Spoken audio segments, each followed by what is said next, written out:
Well, hello, and how are you? I hope you're doing okay today.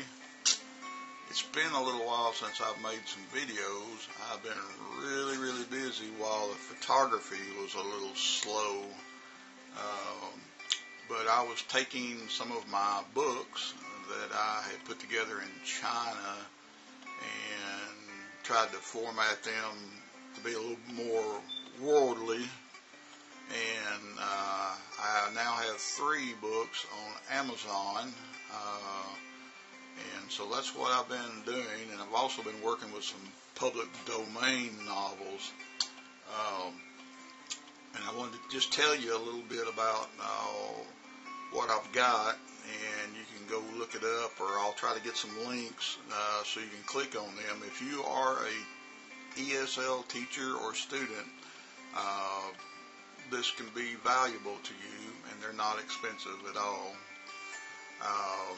The first thing that I did when I was in Chuzhou, Anhui, China, I finally had time to put together a basic English grammar book. And because all of my students always said that their grammar books were too difficult, and they're lost, and they didn't understand, and they were making lots of mistakes and whatnot. And I just asked them, I said, well, about these problems. And I understood that they needed a very basic grammar book that they could understand and use.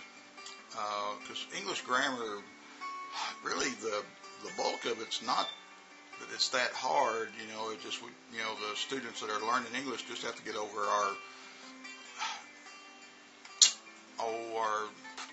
the way we use time and things like that. And so I started a few years actually before that. I started just saving information, that would help me write a grammar book.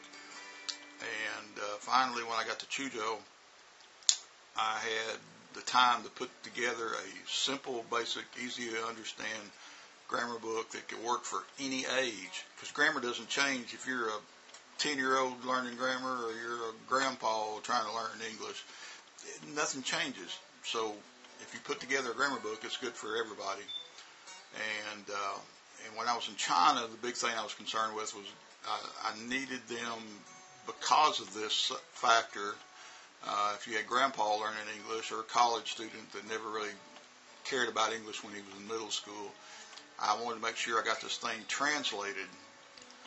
And so I found a teacher that was excited to put this book and get it translated in easy to understand everyday Chinese language. So that's what we did. So when I got it done, I sold a lot of books over there in China because the book is very easy. We go through chapter, nouns and verbs and all that, and got a little test at the end of each chapter. And if you did bad on the test, it's kind of like a rinse and repeat. You go back and you do it again until you get it right. Very simple book, and I think it's only like 140 pages. But we got it translated. I have it on Amazon now for Chinese English learners, and you'll be able to see that. And then I said, well, this is a good book. Let's work with it a little more. I took out all the translations and made a pure English version of the book. And I still have some translation ideas for other countries in the works, but now I have on Amazon, it's called My First Grammar Book. So instead of the Teacher Kenny's Grammar Workshop that I did in China, we changed it, and the all English version is called My First Grammar Book. And it's just simple, guys. Anybody can do it. So if you know somebody that's learning English, or even a native speaker, you can get something out of this book. So there's two books right there, grammar related. Then my next challenge, this again goes back to when I was teaching in China. the books that they're given are really not very good. They're not, as a foreign teacher, we really work hard on the speaking and listening aspects. And then the reading and writing is usually anybody can teach reading and writing, pretty much.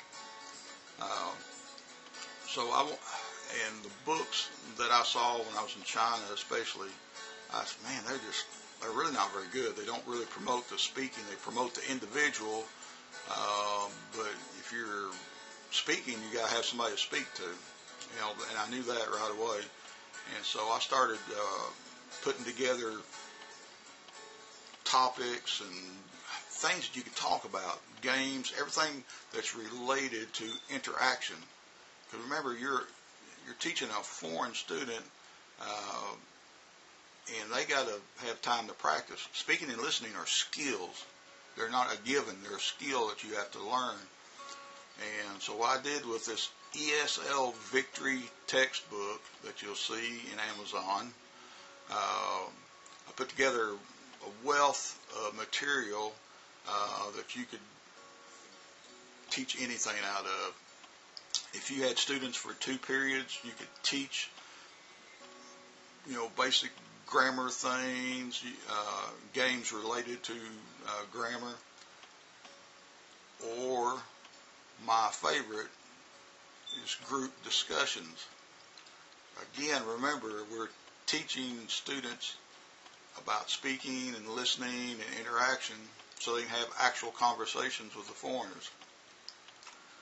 And the only way to do that, the best way to do that, is for them to work with each other. So I would set the pace when I would come into class of what we're going to do, then I'd just go around and help them. But we've got half of the book involves group discussions, topics that the students, you put 5, 6, 7, 8 students together and they're working on this topic. Remember, if their mouth is moving, they're doing okay. The more your mouth moves, the less time they have to speak, because probably when they leave class, they're not going to be speaking English anymore that day unless they're an English major of some kind. Now, English majors are a whole different animal. But what I tried to do with this ESL Victory textbook, I tried to put together a full, this is college level, but you could do it for almost any age if you knew how to manipulate the lessons. But they're college level, a full year of lessons, and it's, part of it's grammar and and all that kind of stuff. And then the other part is just pure D. Let's get together, group discussions, debate, things like celebrity interviews. We got role play. Anything to get them to produce the English language is at your advantage. And this book is full of it. And I taught with it. I wrote the book in 2013, and I used it till the time I left China in 2019, and it's been really successful. So anyhow, I have an all-English version of it available on Amazon. Then I also have a Chinese version that I have not printed yet because Amazon doesn't let Chinese people buy. It is what it is. Anyhow, if you're looking for something that will help you become a better English student, a better English teacher, take a look at my works on Amazon, and I'll try to have some links also. But if you type in my name, Kenneth Boston, Bostin, and you search that on Amazon, you'll see the books. Okay? But you have a great day, and I hope to see you again soon. Bye-bye.